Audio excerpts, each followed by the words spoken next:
Bom dia, meninos do primeiro ano. Aqui é o professor Neto, professor de História de vocês. Tudo bom? Como é que vocês estão? Estamos aqui mais um dia para continuar nossos estudos. Hoje vamos dar continuidade estudando os hebreus, fenícios e persas, tá ok? Já vimos nas aulas passadas sobre os povos da Mesopotâmia, os egípcios, os povos cuxitas. Hoje vamos dar continuidade aos nossos estudos, tá certo? Eu quero que vocês peguem o livro de vocês, quem tem um livro didático, na página 78, para que a gente possa estudar juntos, para que a gente possa fazer a leitura e a compreensão desse capítulo juntos, tá certo? A gente vai iniciar já na página 79 falando sobre os hebreus, ok? E já aí o primeiro texto dos hebreus fala justamente sobre o legado cultural monoteísta deles. Vendo os povos passados estudados, todos eles têm uma característica em comum. Alguém saberia me dizer qual é ela? É uma característica na religião. É justamente o politeísmo. Todos os outros povos que a gente estudou, pessoal, eles eram o quê? Eles eram politeístas, certo? Os povos da antiguidade. Já os hebreus, eles tinham esse legado cultural monoteísta, que a gente vai ver mais um pouco agora, tá certo?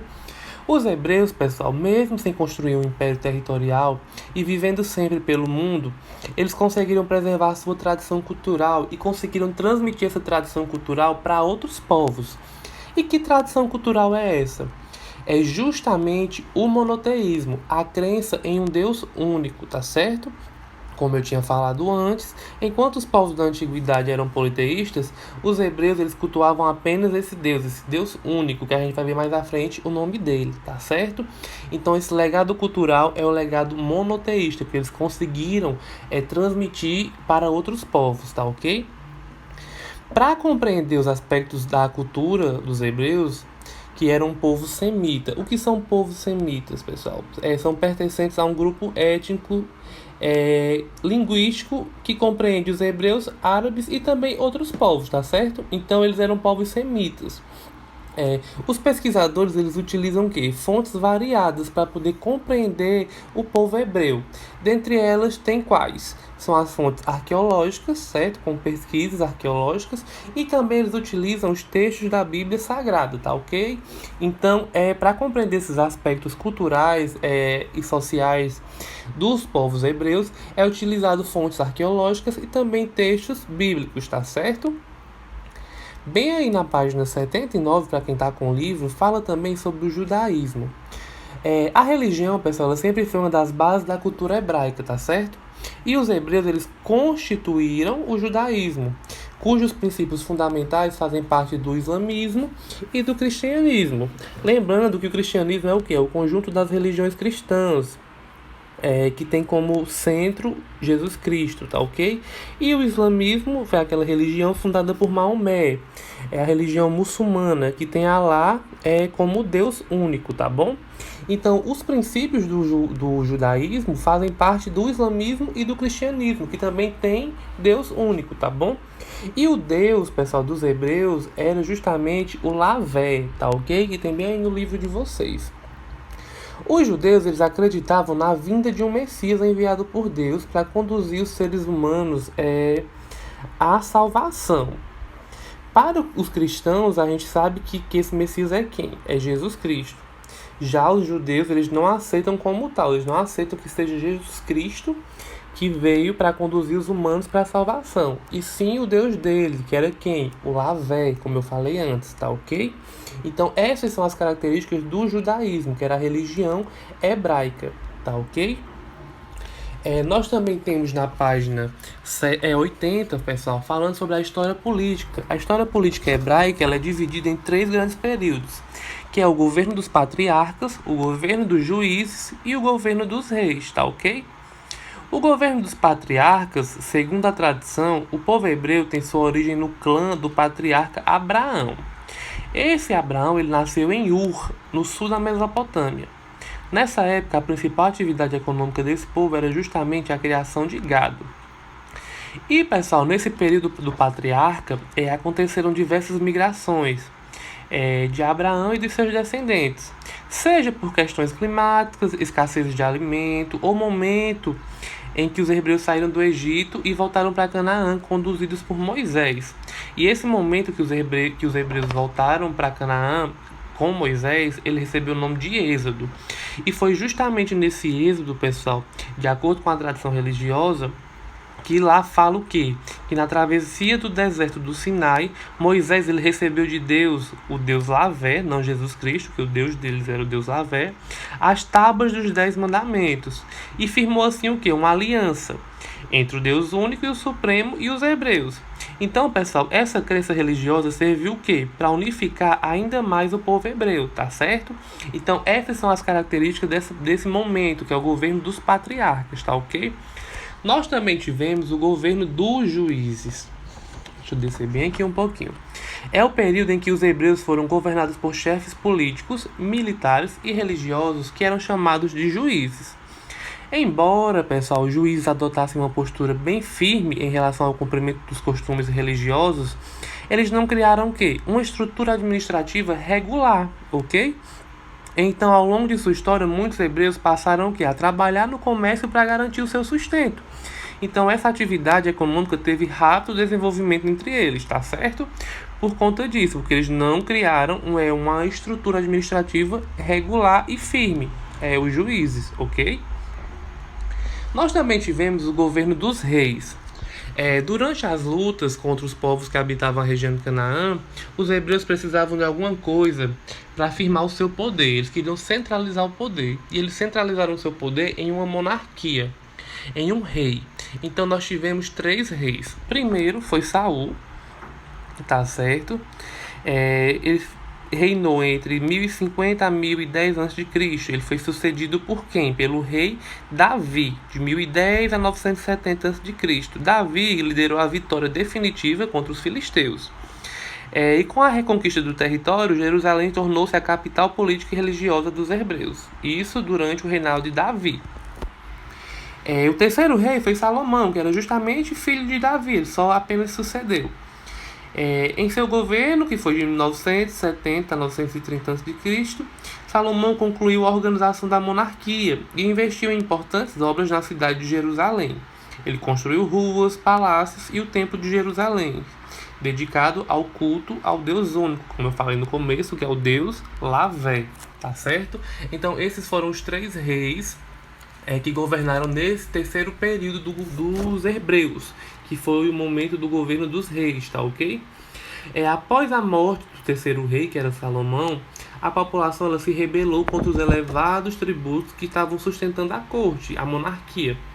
Então houve uma divisão social e a criação de 2 reinos a partir daí, que foi o reino de Israel, com a capital em Samaria, e esse reino ele foi conquistado pelos assírios. E também teve o reino de Judá, com a capital em Jerusalém, e foi conquistado pelos neobabilônicos, tá certo? Então teve essa divisão social a partir dessa morte do terceiro rei, por conta de excessivas cobranças de impostos para manter essa monarquia. E começou o quê? Uma divergência.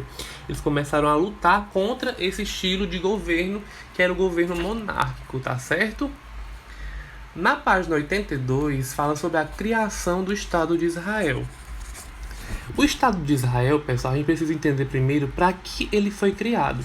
O Estado de Israel ele foi criado para os judeus, que era o quê? Que era uma população que estava sem terra, sem território próprio. Como eu falei para vocês no início, eles viviam pelo mundo, eles não tinham uma organização territorial firmada em algum lugar, certo? Então, foi necessária a criação desse Estado para esses povos judeus. Então, criou-se o Estado de Israel. Foi criado justamente para os judeus. O Estado de Israel ele nasceu em 1948 com o apoio da Organização das Nações Unidas, que é a ONU. E lá nesse território, pessoal, onde foi fundado o Estado de Israel, quem morava lá? Moravam os palestinos. Então, durante o processo de criação do Estado de Israel, teve o quê? Teve muitas lutas pela expulsão do povo palestino que estava naquela região, tá certo? Até que eles foram expulsos e foi criado de vez, em 1948, o Estado de Israel para a população judaica, os hebreus, que receberão o nome de judaicos, tá certo? E uma curiosidade, hoje em dia são os palestinos que lutam pelo retorno às suas terras e querem o quê? A criação de um Estado independente para eles também, tá certo? Então foi por isso que houve a criação do Estado de Israel. Caso vocês tenham alguma dúvida sobre a motivação, foi criado para os povos judeus que estavam sem terra, sem uma organização territorial firmada em um local fixo, tá ok? Além dos hebreus, pessoal, nós tivemos quem? Nós tivemos os fenícios, tá ok? Os fenícios se tornaram os maiores navegadores do mundo antigo. Eram os povos marítimos. Eles estabeleceram intensas relações comerciais com os povos vizinhos. A Fenícia, pessoal, era formada por cidades autônomas, que eram as cidades-estados. E essas cidades-estados, elas tinham um governo próprio. Esse governo era independente dos demais. Comandado geralmente por um rei, ele governava com o apoio dos grupos mais poderosos. Que grupos eram esses? Destacavam quem? Os sacerdotes e os grandes comerciantes, tá certo? Como era a estrutura social dos fenícios? Era uma estrutura social rígida. Na parte superior ficavam os sacerdotes e a reduzida aristocracia, que era o grupo dominante, que era pequeno. Abaixo vinham os comerciantes com prestígio. E por último, o grupo de escravos, tá certo? Então essa era a estrutura social da Fenícia, tá ok? E o comércio marítimo, pessoal, era a principal atividade econômica dos fenícios. Eles exportavam armas de bronze, ferro, joias de ouro, imagens religiosas, dentre outros. Então, o comércio marítimo era a principal fonte de renda da população fenícia, tá certo? Então, não esqueçam disso. O comércio marítimo, eles se lançavam ao mar, por isso que eram povos marítimos, os povos fenícios. E os fenícios desenvolveram o alfabeto. E por que eles desenvolveram o alfabeto? Porque com a expansão do comércio, eles passaram o quê? A necessitar de um meio mais prático que facilitasse as transações comerciais com outros povos. Assim, eles criaram, adaptaram e também divulgaram a escrita alfabética para facilitar esse contato, a forma de contato com os outros povos, tá certo? E esse alfabeto, pessoal, ele não surgiu de repente não, como invenção tosca e do nada. Desde o início do século II a.C., houve o que na região? Algumas tentativas de desenvolver o sistema alfabético. E os fenícios eles foram responsáveis e conseguiram que essa escrita se tornasse aos poucos um meio de comunicação acessível a um grupo cada vez maior de pessoas, tá certo? Então foi por isso que surgiu o alfabeto. E quem desenvolveu esse alfabeto foram os fenícios, tá certo? Além dos fenícios, pessoal, a gente tem quem? A gente tem os persas. Os persas, pessoal, é um grande império no Oriente. E durante o reinado de Dário I, foi quando o Império Persa ele atingiu a sua extensão marítima maior. Desde o Vale do Rio Indo até o Egito e o Mediterrâneo Oriental, tá certo? Então, para cuidar dos territórios conquistados, pessoal, desenvolveu o quê? Uma complexa organização administrativa. Então, o império ele foi dividido em províncias, chamadas de satrápias, tá certo? E cada uma satrápia, pessoal, passou a ser governada por um administrador que recebia o nome de satrapa, tá ok?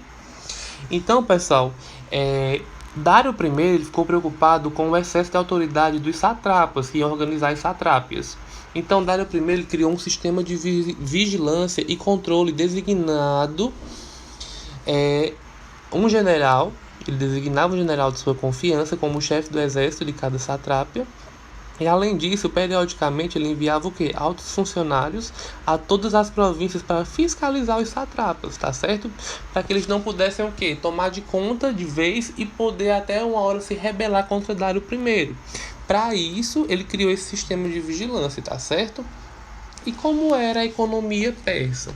Era baseada na agricultura, na criação de gado, e depois com a expansão do império estimulou-se o quê? O artesanato e o comércio, tá bom? E para facilitar as trocas comerciais, o Dário I ele passou a cunhar moedas. O que é cunhar moedas? É justamente gravar as moedas, colocar imagens e tal. Então ele começou a cunhar as moedas de ouro, chamadas de dáricos, e depois começou a cunhar as de prata também. Tá ok?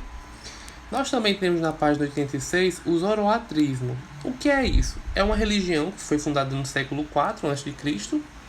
Zoroastro, pessoal, ele pregava a existência de uma luta entre o deus do bem, Hormuz, e Ahriman, que era deus do mal. E no dia do juízo final, quando todas as pessoas fossem julgadas, o Hormuz ele venceria, tá ok?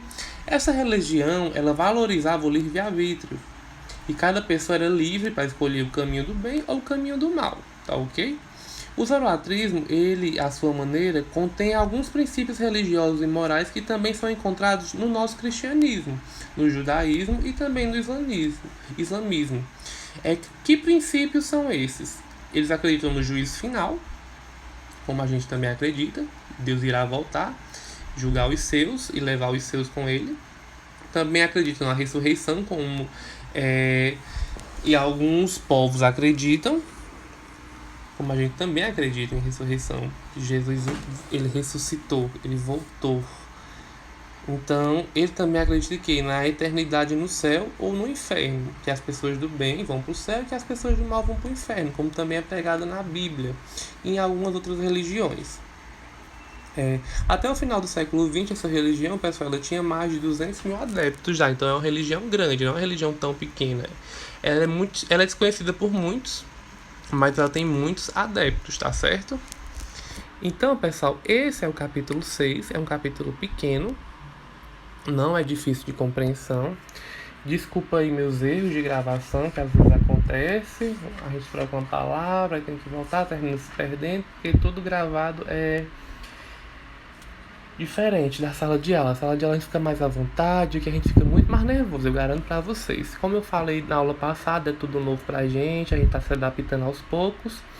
E vamos torcer para que em breve isso tudo passe e a gente volte para o nosso contato físico, para a nossa sala de aula e que a gente possa matar a saudade. Então estudem, leiam um capítulo, pesquisem a mais na internet se precisarem e tirem suas dúvidas comigo no privado, tá certo?